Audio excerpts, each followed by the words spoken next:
paragraphs that reveal the big picture of God's plan for creation. So we'll go over a few ideas before we get into the actual reading. The material today is about God's plan for creation. And in order to have a way of understanding this, a couple things should be set up front. You can understand this approach as understanding and recognizing the little picture and the big picture. Other ways of saying this is the recognition of the part and the whole, the microscopic and the macroscopic, the individual and the collective.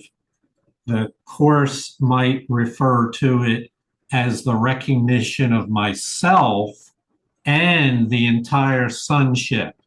So we will incorporate both of those perspectives, the way I look at it myself and the big picture, the way the entire sonship recognizes this plan. And that will be this will help to ease or guide our way in. For if you can understand it in part, then you can understand the entire whole. And understanding the entire whole is the intention here. It's the realization that there's a much larger sonship involved. An entire creation is involved. And that's really overwhelming idea at times. And so our approach will be to understand and recognize how it applies to one, and it's equally applicable to all. So the title is called The Totality of the Kingdom. Hello and welcome to Miracles on High Plains. My name is Jonica, and our reader today is David S. Whenever you deny a blessing to a brother, you will feel deprived, because denial is as total as love. It is impossible to deny part of the sonship as it is to love it in part, nor is it possible to love it totally at times. You cannot be totally committed sometimes. Denial has no power in itself, but you can give it the power of your mind, whose power is without limit. If you use it to deny reality, reality is gone for you. Reality cannot be partly appreciated. That is why denying any part of it means you have lost the awareness of all of it.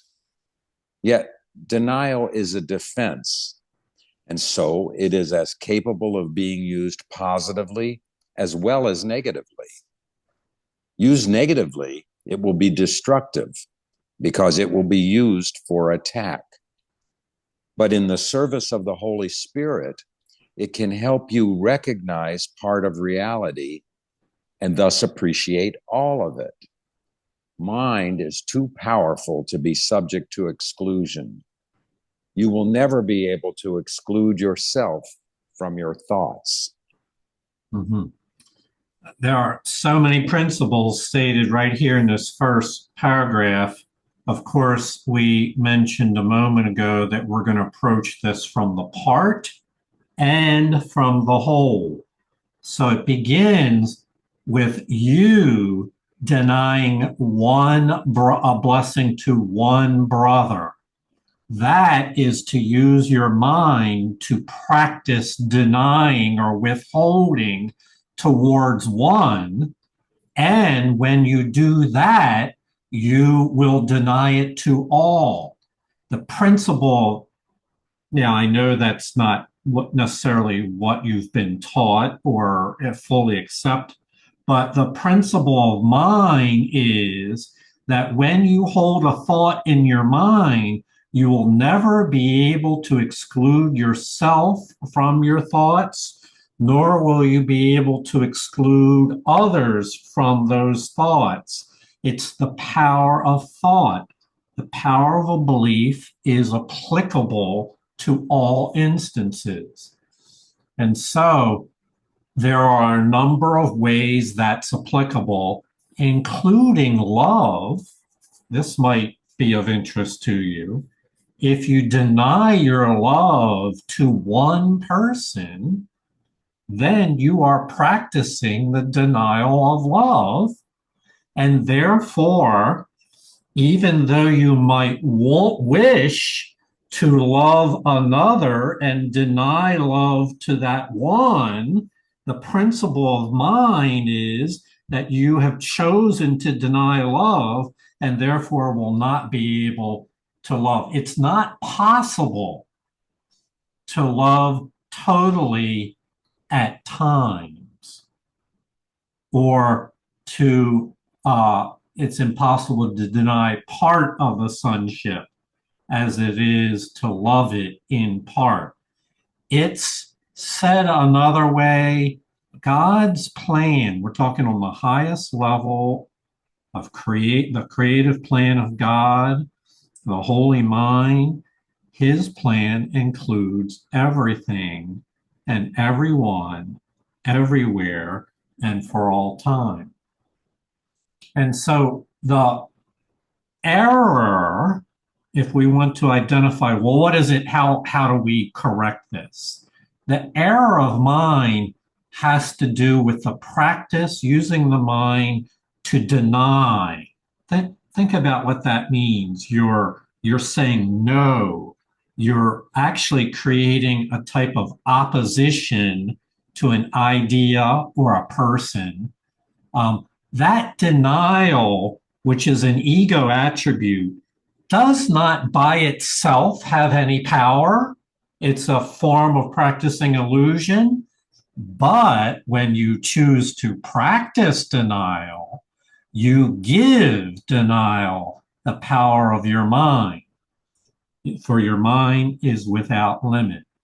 And thus, if you use your mind to deny reality, then to your mind, reality will seem to be gone. And in that vacuum, illusions will take their place. All right, so we're as often is the case, in this session, we will focus on the problem first. Let me identify the problem so it can be solved. And then we'll move and transition in the latter portion to the healing, the solution, if you will, to that. But first, we have to recognize the problem has to do with using the mind as a denial mechanism. By denying any part of reality, it means you've lost awareness of all of it. It's a type of ego defense mechanism. The ego wants to keep holy reality out of your mind and at a distance. And so it uses denial negatively, it uses it destructively and for attack. And so into that error-prone practice, the Holy Spirit offers a transformation, which is to reinterpret your and my practice of denial into a useful form, which is to deny the ego. So we repurpose the practice of denial so that it can be used against the ego. This will be the one right use of judgment, according to the Course of Miracles, is to deny the reality, to deny the sanity of the ego. We'll go on. When a brother acts insanely, he is offering you an opportunity to bless him. His need is yours. You need the blessing you can offer him. There is no way for you to have it except by giving it. This is the law of God, and it has no exceptions. What you deny, you lack, not because it is lacking, but because you have denied it in another and are therefore not aware of it in yourself. Every response you make is determined by what you think you are, and what you want to be is what you think you are. What you want to be, then, must determine every response you make. So there's this universal principle talked about. It's the law of God. It's the law of giving and receiving, to have all, give all, to all. It's a law of perception, that how you see yourself is how you will see others, how you'll see life itself. This is frequently mentioned in here. But the example, the specific form mentioned here is when you deny a blessing to someone else. And really, it's a choice. When a brother acts insanely and with a behavior you cannot appreciate or understand, you have a choice. You can either be in condemnation of that brother, or you can bless him. And in that choice, you really make a choice about your own function. Remember, you need the blessing you can offer him. And there's no way you can feel blessed except by giving a blessing. It's the law of God.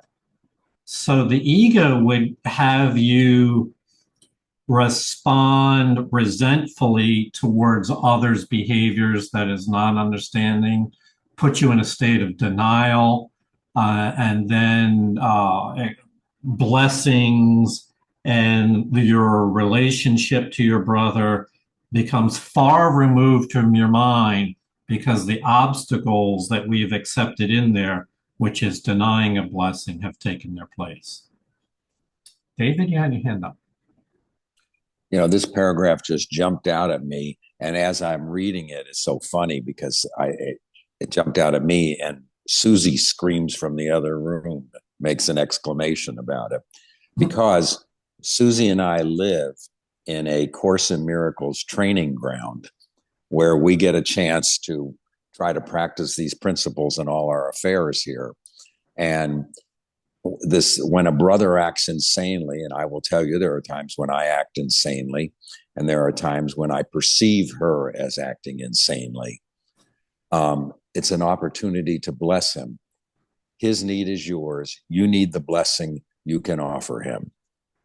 I need the blessing that I offer the other person. That is so important for me to remember, that when I offer blessings to anybody in the sonship, I give to myself. The lessons have been talking about healing. You do not heal alone. All of this is so important. And the ego's denial is that I am part of you and you are part of me, and we are all part of God. So the ego wants me to think I'm a separate entity. And if I bless you, it's something I'm doing for you. But it's not the way it works. It's just so amazing when the time comes when I'm able to get out of my reaction to somebody and offer love instead of criticism, judgment, fear. The whole world changes, and both of us become blessed. Lovely. The whole world changes and both of us can become blessed. This is entrance into the real world of the Holy Spirit. Thank you, David. You do not need God's blessing, because that you have forever, but you do need yours. The ego's picture of you is deprived, unloving, and vulnerable. You cannot love this. Yet you can very easily escape from this image by leaving it behind. You are not there, and that is not you. Do not see this picture in anyone, or you have accepted it as you. All illusions about the sonship are dispelled together as they were made together. Teach no one that he is what you would not want to be. Your brother is the mirror in which you see the image of yourself as long as perception lasts. And perception will last until the sonship knows itself as whole. You made perception, and it must last as long as you want it. Mhm. As I was on my walk this morning, I was listening to this material on my phone. By the way, that's a really helpful way for me to learn is to listen to it on the phone. Um, it struck me that it is a certainty that the ego's picture of you is deprived, unloving, and vulnerable, and that you will never love what the ego says about you. And I've commented before that in some modern self-help and psychological, they send people on retreats and workshops to try to change your mind about the ego's image of you. They don't use that language, but to try to learn you to teach you to love yourself while keeping the egos as an identity. And this is impossible. You cannot love the ego's picture of you. What you can do is to escape from this image by leaving it behind. This is the simplicity of the Course of Miracles. This is what can save one a decade or more in therapy and self-help by, instead of trying to invest further in the ego identity and making it a better version of itself, leave it behind, discard it, relinquish it entirely, and adopt instead a radically new concept of your own identity, which the Holy Spirit has for you. This has broad implications, as in the part, so in the whole. The broad implications is that when you change the picture of yourself, it also changes the picture you have of everyone else, whether that be for the negative or the positive. All illusions about the sonship are dispelled together as they were made together. You could say the thought system that denies blessings to a brother, all those illusions are made together and they are all dispelled as a singular thought system. This is why we just want to leave it behind instead of attempting to reform one person at a time the way we believe, the way we see others. Instead, leave behind the way you see yourself. For the principle of perception is your brother is the mirror in which you see the image of yourself. David S., you had your hand up. Or Dave, I'm sorry, David W. had your hand up. Jonica, could you go back one page? You had a sub. David, your audio is very distant. Okay, sorry. This at the bottom it says, "All that I give is given to myself. What you desire, value, treasure, teach, determines your self-appraisal." I was thinking about that as you were reading that, because that's my own self. Could you explain that a little bit? Because that isn't in the text, but I heard it in the in the reading today. Yeah.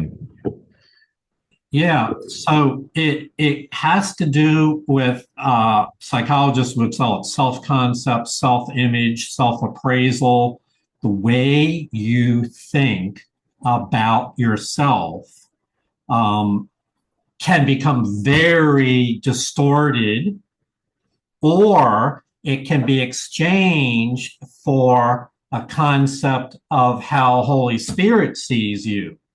And that self concept becomes the centerpiece of the entire thought system from which we operate from, and thus affects all of our affairs. You wind up using that thought system in all encounters, all matters.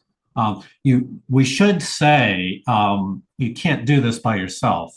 We all need help with Holy Spirit guidance in both seeing the ego's self-appraisal, as we just said, the ego's picture. That's what we're talking. The ego's self-appraisal is deprived, unloving, and vulnerable. So the Holy Spirit will expose that that's really unreformable, cannot be helped, and so it should be discarded. And then that would leave you with nothing if you merely discarded your self-concept. And we're not in favor of leaving you with nothing. Instead, that creates a vacuum, if you will, and we turn towards the Holy Spirit to fill us with an image of ourselves as part of the holy mind of God.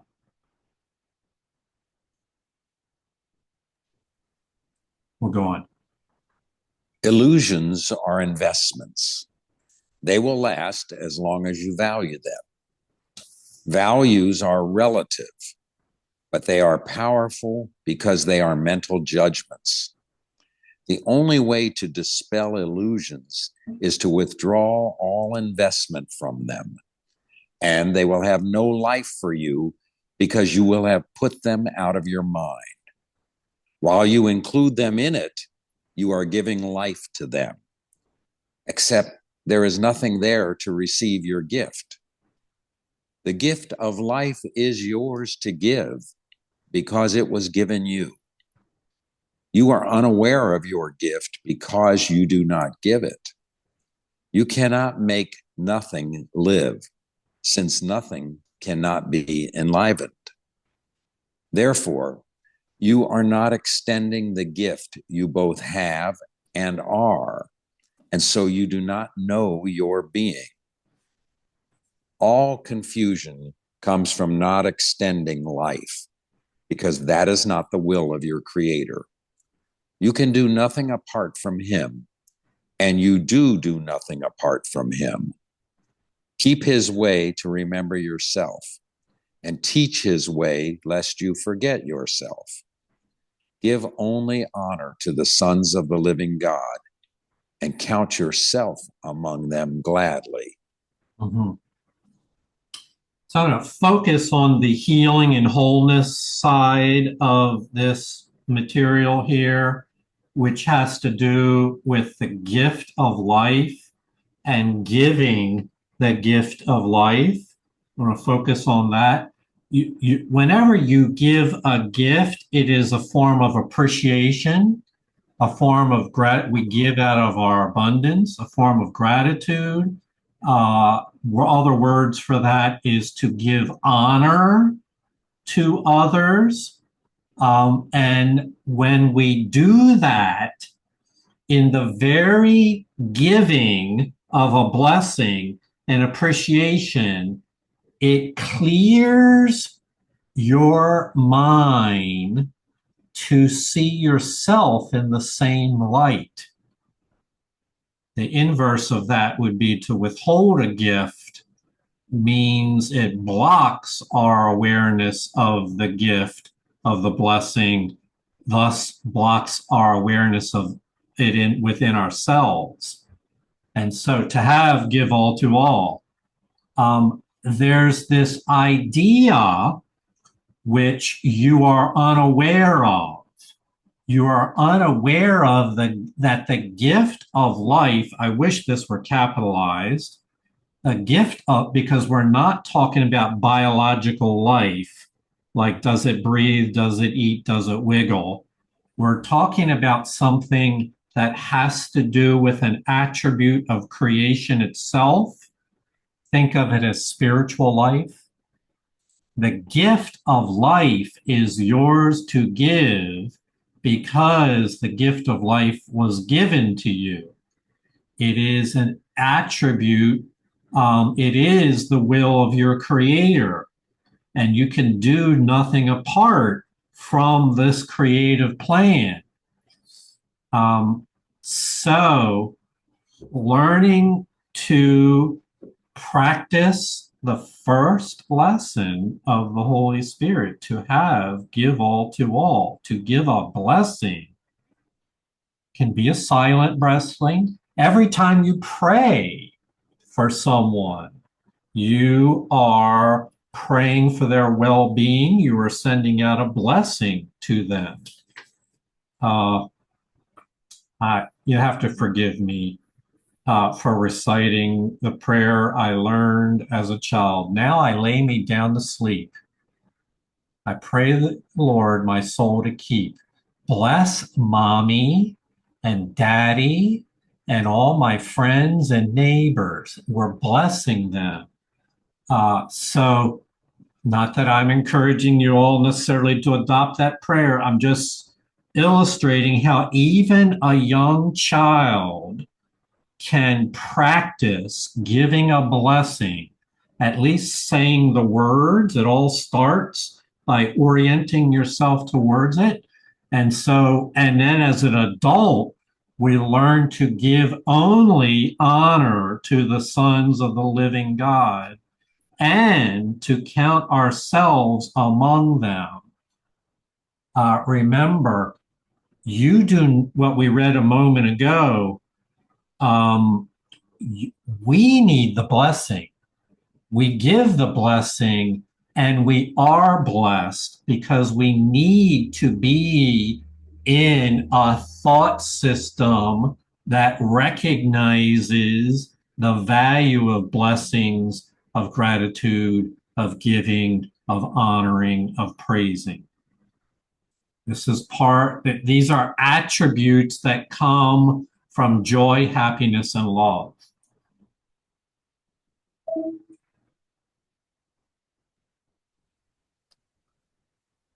Only honor is a fitting gift for those whom God himself created worthy of honor and whom he honors. Give them the appreciation God accords them always, because they are his beloved sons in whom he is well pleased. You cannot be apart from them because you are not apart from him.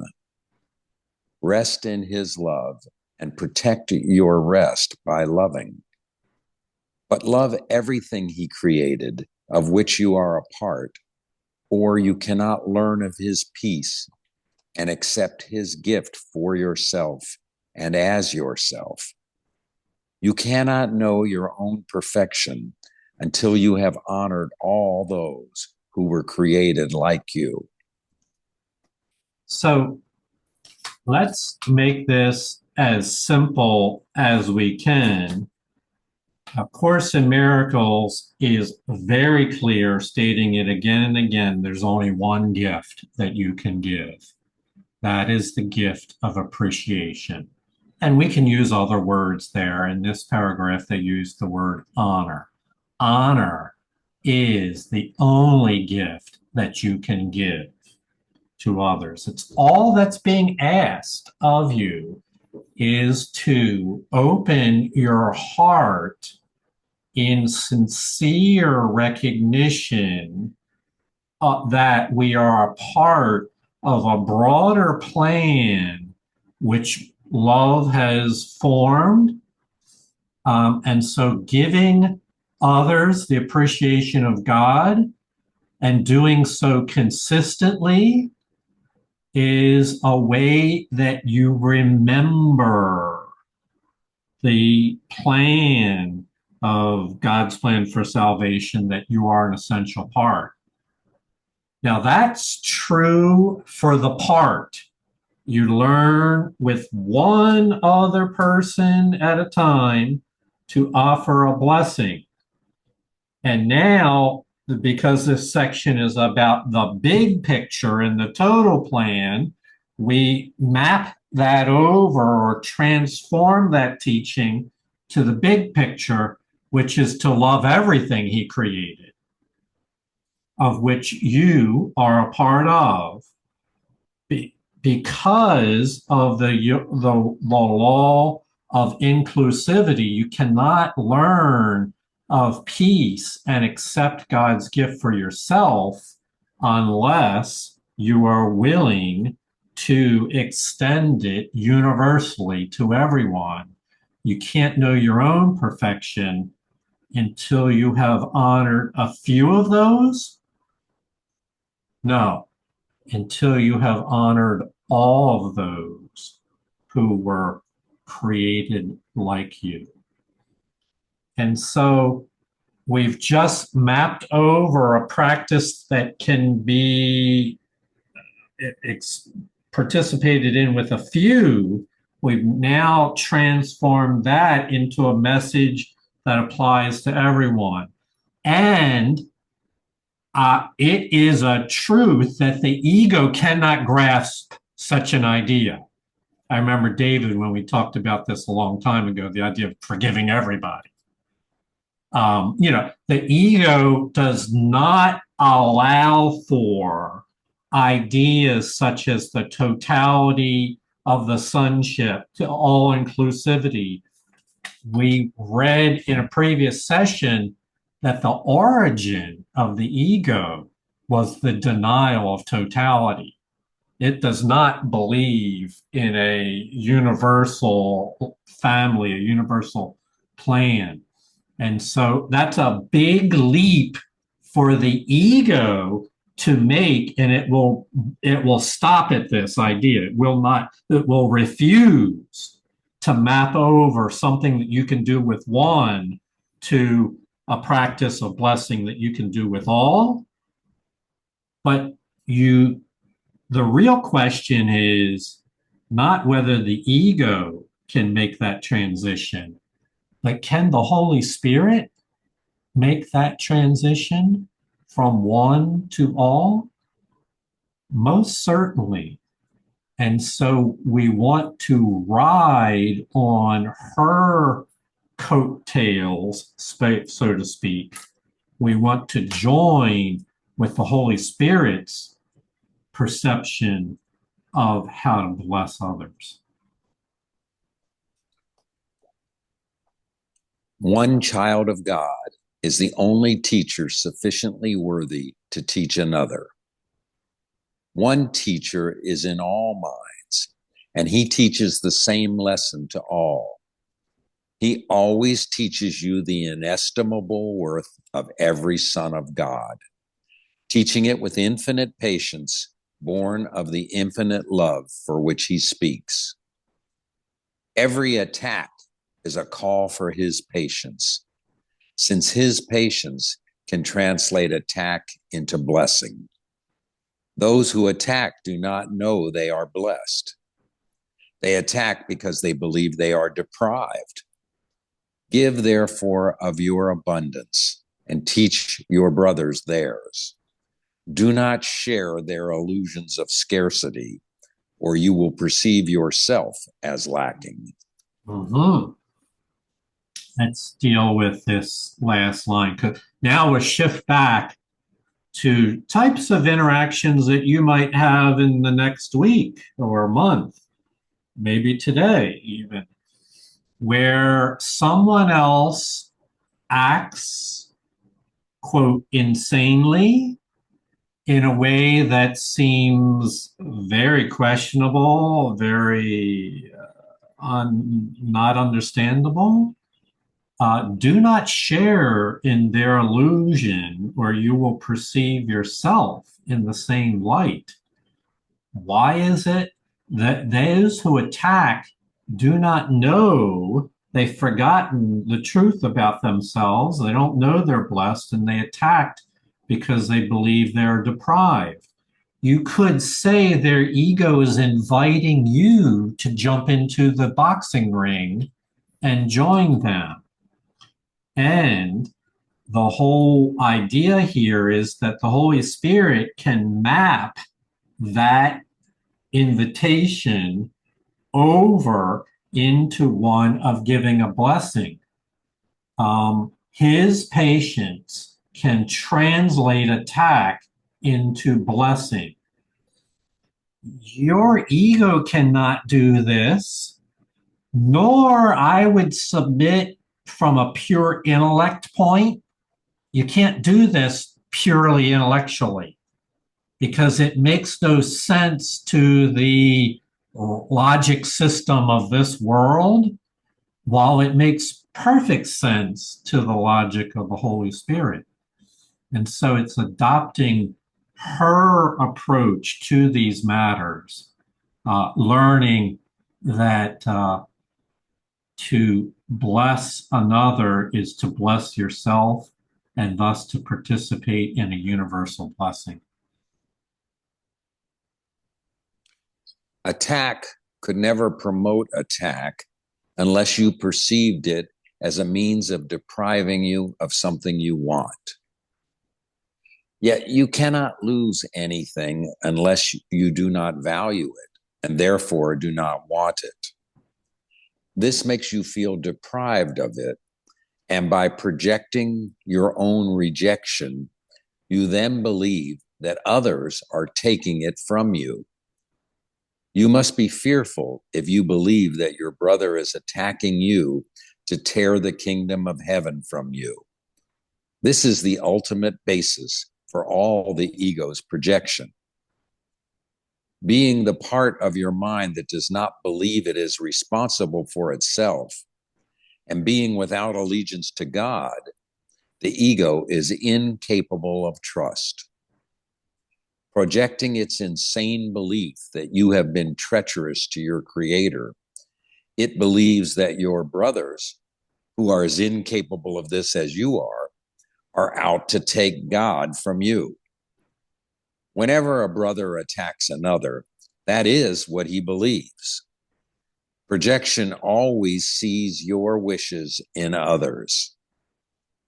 If you choose to separate yourself from God, that is what you will think others are doing to you. Mm-hmm. This paragraph here really uncovers the ego's scheme, how it operates. It doesn't want you to be aware of these matters, but they are exposed right here in two ways that I think are really fundamental if you're really to understand how this works and to recognize the problem.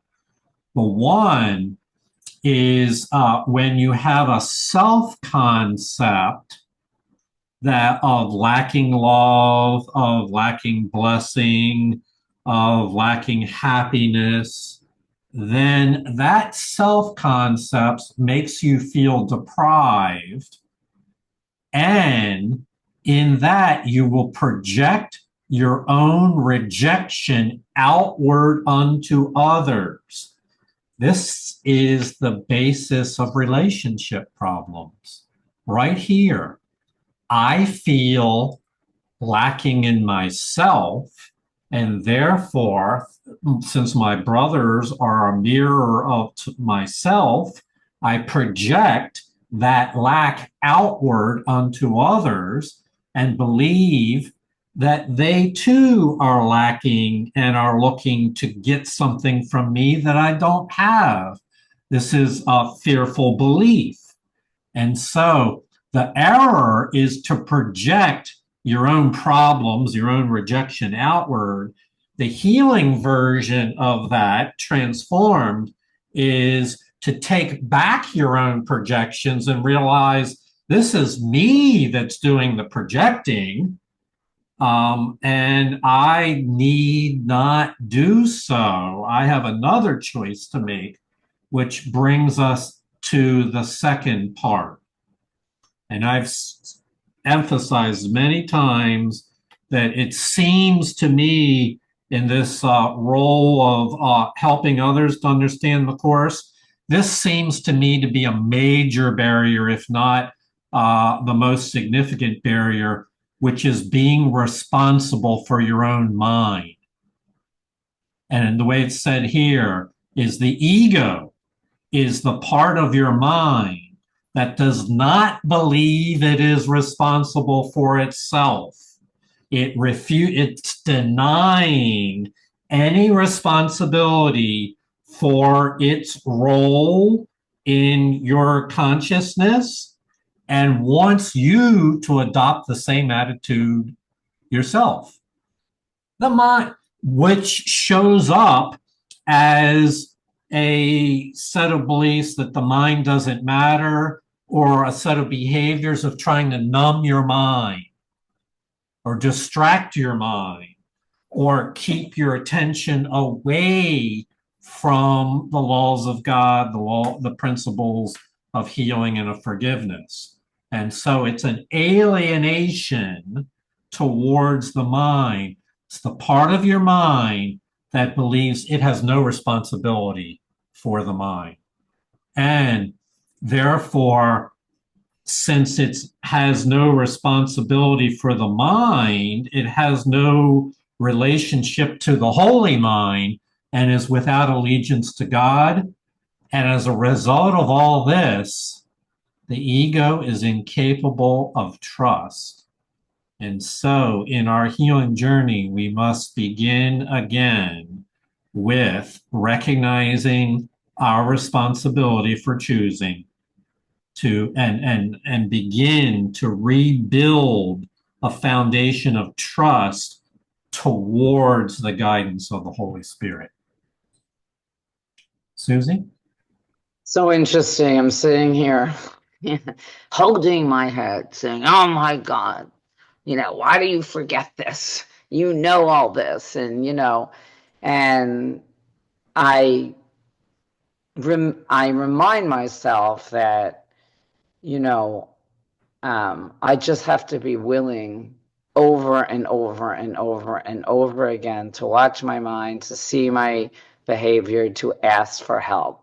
And that's the only thing that I need to do, is to ask the Holy Spirit to help change my thinking, change my thoughts. So then I don't even behave this way if I don't have thoughts in my mind. I don't align myself with my ego, because the ego speaks first.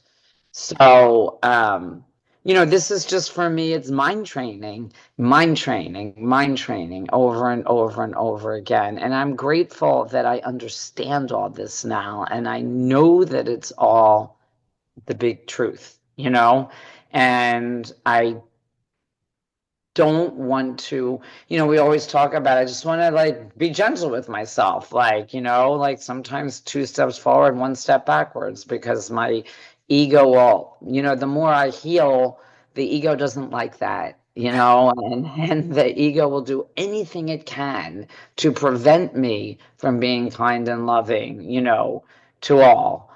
So anyway, I just wanted to express that, it's not that it's not easy, it's just different, and I just have to be vigilant, and not hold my head and beat myself up for the times that I'm not, and just choose again the next time, choose again, but be responsible. That line, be responsible for myself, be responsible for everything that's in my mind. I'm responsible for it, but I can't heal without the Holy Spirit. So I must turn all the time to the Holy Spirit and be willing, and that's it. Yeah, that's it. Thank you, Susie. Julie?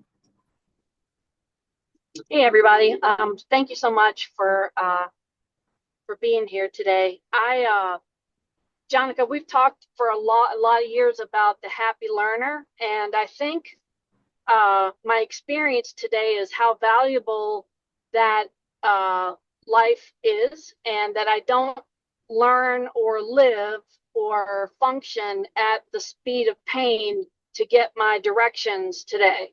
I believe that being a happy learner is the best way to serve Holy Spirit and my brothers. And I doesn't mean I've stopped making corrections. I'm still learning. It's just that my bottom with my own participation has been sufficiently raised, and that's okay. And I think for me, that's a big difference about how I function and accept my need for correction.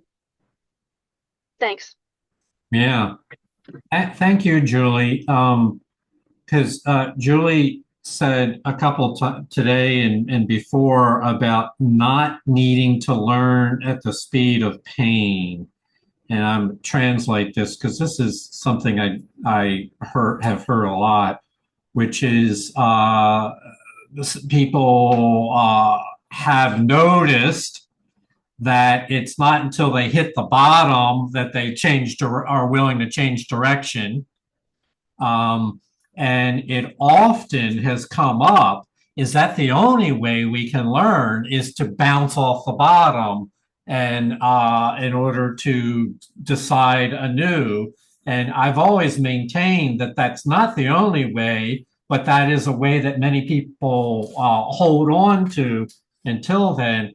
And what Julie's saying is, I think she's implicitly acknowledging in the past, she may have learned at the speed of pain, learned by hitting bottom, but now she's realizing that that's not necessary to go down to that far, that we can learn and choose again merely because being a happy learner is a more preferred way of learning rather than holding on to things that don't work until it gets so painful that we can't hold on anymore. So thank you for sharing that, Julie. David, I saw your hand up. I don't know if you wanted to. Yeah, I had my hand up because this last paragraph just taught me. It just opened my eyes to things that I already know. But I was just thinking in a social situation. When someone says, I think most people cheat on their taxes. What does that tell me? It tells me that person cheats on their taxes, right? If they said, yeah, I think most people are not faithful in their marriage. Well, it tells me that person's not faithful in their marriage, because whatever. And I love this. You say whatever you believe, right? Whatever you see in your brothers, whatever you think your brother is doing, that's what you believe. So it's very difficult, however, for me to sit there in total love for everybody at all times. I'm sorry. I have been I'm unable to do that at times, but I had a great one today.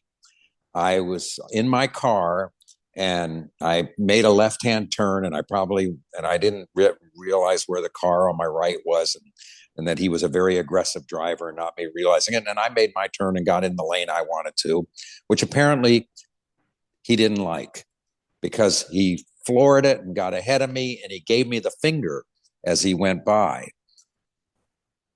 And I said to myself,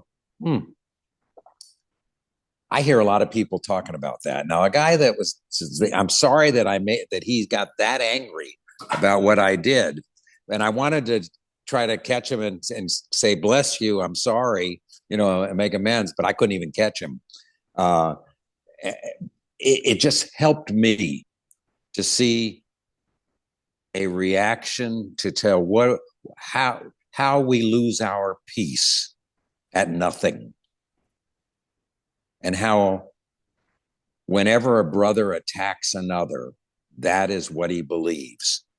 And whenever I attack Susie or anybody else, I believe there's something wrong with me, and I'm projecting it out. And I'm not being loving, and I'm not being what my Creator has designed me to be. It's all ego. Thanks. Yeah, so true. Thanks for sharing that, dude. hard traffic is a wonderful teacher.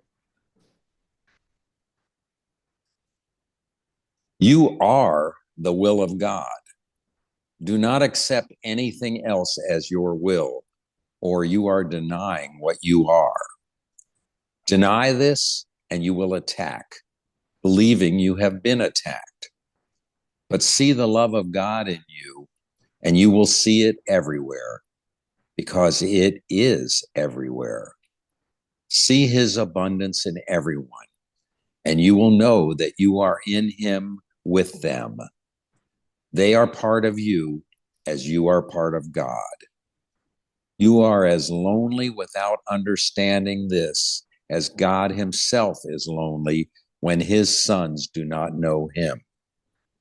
The peace of God is understanding this. There is only one way out of the world's thinking, just as there was only one way into it. Understand totally by understanding totality. Mm-hmm. So I've obviously highlighted this last line in the text to be very grand and overwhelming because I believe it is and should be. I can't emphasize it enough. If I were giving out points, I'd give out maximum points for this line, understand totally by understanding totality. And I remember sharing this with Heather a few years ago, and she said, "Well, I don't know what that means." And that's probably where we all begin.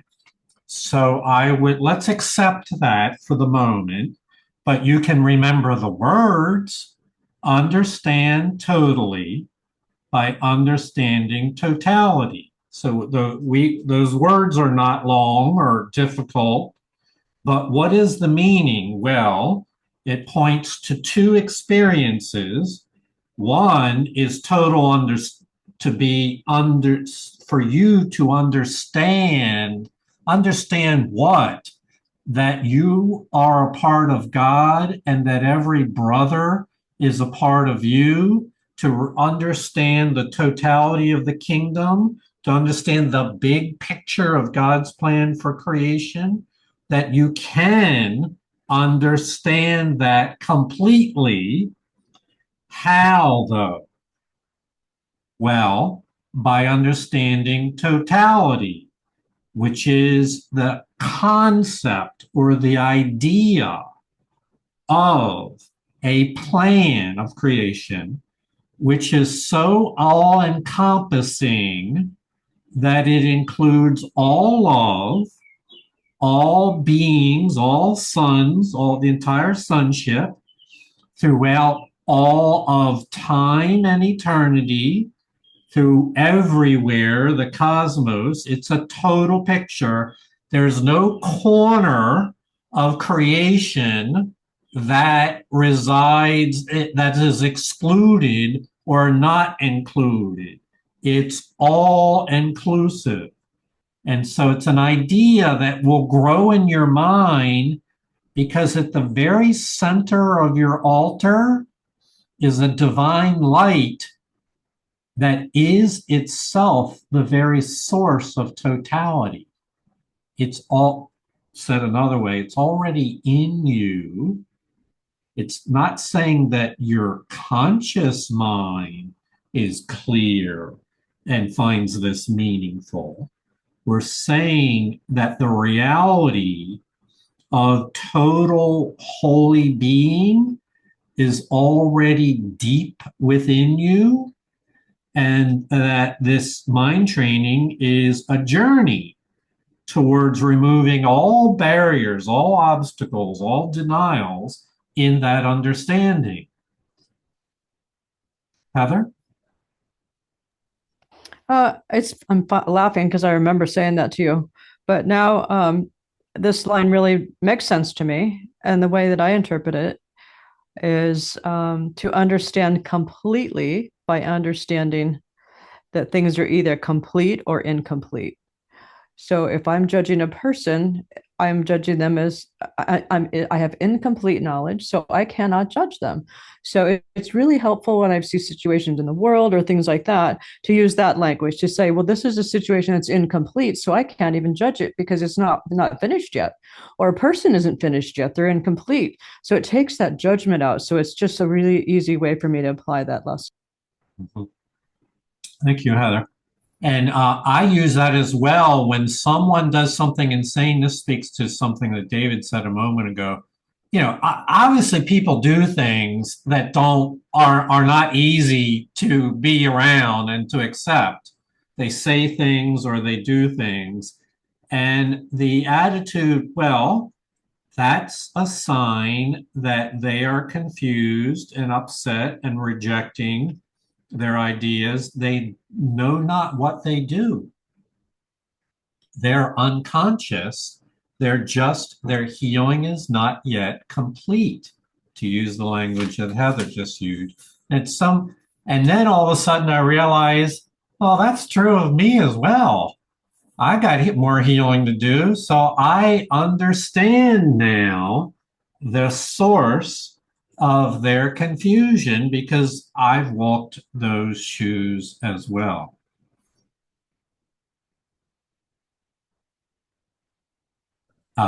Perceive any part of the ego's thought system as wholly insane, wholly delusional, and wholly undesirable, and you have correctly evaluated all of it. This correction enables you to perceive any part of creation as wholly real, wholly perfect, and wholly desirable. Wanting this only, you will have this only. And giving this only, you will be only this. The gifts you offer to the ego are always experienced as sacrifices, but the gifts you offer to the kingdom are gifts to you. They will always be treasured by God because they belong to his beloved sons who belong to him.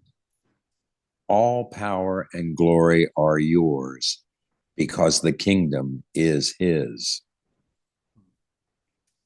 An all-inclusive package is the way I call it. I was invited once to some friends had a timeshare in Mexico resort, and we went down there and spent a week, and it was an all-inclusive package. It was everything that you wanted was included as a part of the stay.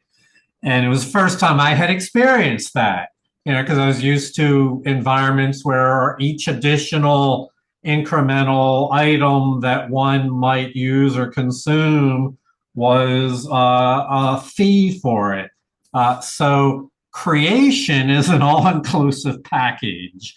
When you participate in it, the entirety of the plan of blessing, of love, is given all at once.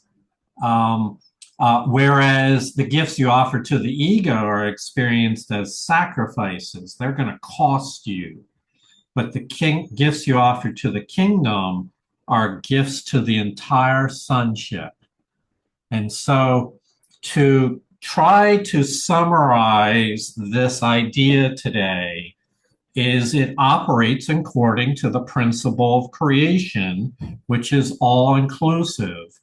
And any part of creation that you might realize fully is real, then that is your principle that allows you to realize that all of creation is real.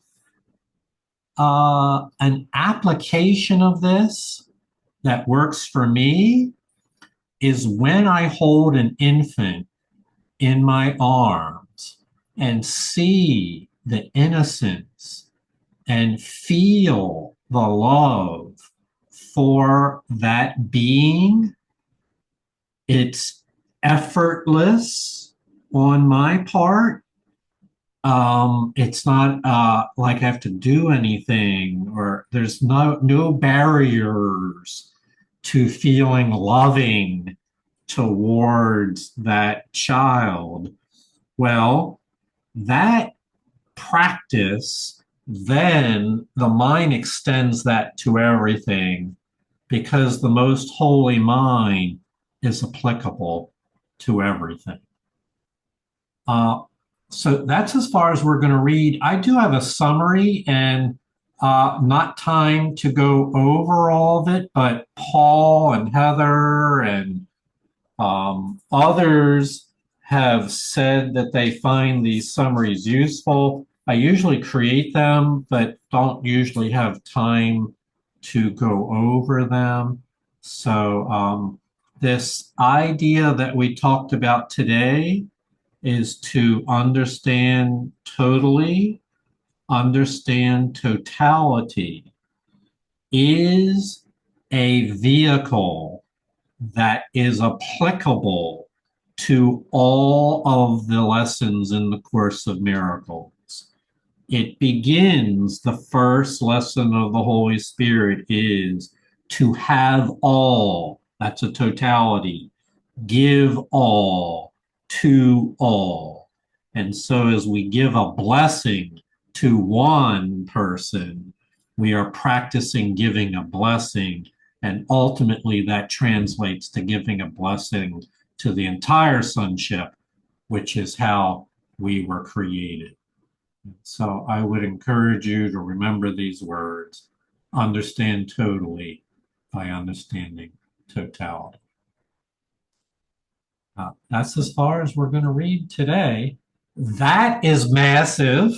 Totality is cosmic in scope. I think it's a beautiful lesson. It does often take multiple passes through it before it clicks for you in your thinking. So be gentle with yourself in your learning journey. You don't have to get it all in one reading. Few are those who get it all in one reading. But be gentle with yourself. Your vigilance, your persistence, your devotion to these things will be rewarded by greater and greater understanding, as was witnessed to today by David, Susie, and Heather and Julie, where they said, I heard these words before, but I didn't, and now I understand this time around. So thank you all. David, thank you for your reading. We'll look forward to connecting again real soon. Namaste. Namaste, everybody. Have a great day. Peace and love. Thanks, everybody. Thanks, David. You got it. Jonica. Did you get that, Paul? Yes, I got it. Thank you. Great.